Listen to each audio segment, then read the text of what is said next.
সম্মানিত দর্শক, ডাক্তার আনোয়ারুল হকের আজকের কান্ট্রি স্টোরি আজারবাইজান।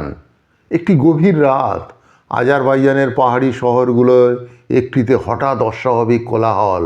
রাতের আকাশে অজানা এক আলো ঝলমল করছে, আর দূর থেকে শোনা যাচ্ছে এক বিষাক্ত গ্যাসের শব্দ।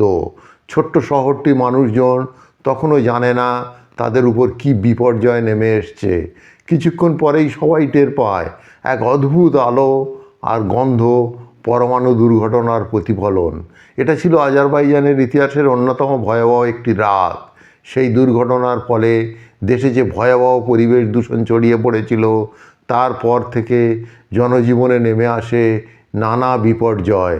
হাসপাতালগুলোতে রোগীর ভিড় বেড়ে যায়, বয়স্ক থেকে শিশু সবাই ক্যান্সার, ত্বকের রোগ এবং শ্বাসকষ্ট বিভিন্ন রোগে আক্রান্ত হতে থাকে।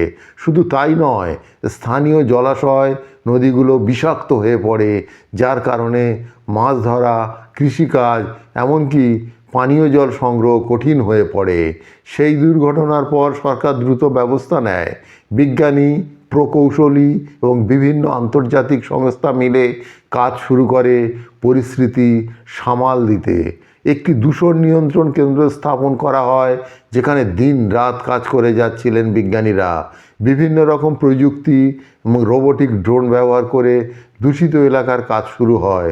পরমাণু শক্তি সংক্রান্ত আইন এবং নিয়ন্ত্রণ আরও কঠোর করা হয়, যাতে ভবিষ্যতে এমন দুর্ঘটনার পুনরাবৃত্তি না ঘটে। তবে মানুষের মনে সেই রাতে ঘটে যাওয়া দুর্ঘটনার দাগ আজও রয়ে গেছে।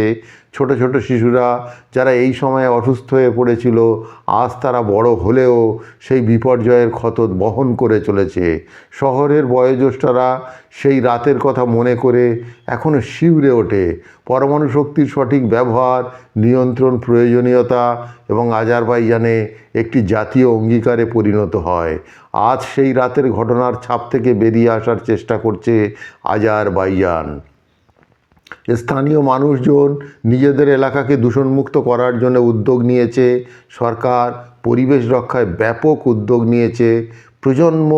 নতুন প্রজন্ম এখন শিক্ষা গ্রহণ করছে পরমাণু শক্তির সাথে সম্পর্কিত ঝুঁকি এবং তার সঠিক ব্যবহারের প্রয়োজনীয়তা সম্পর্কে।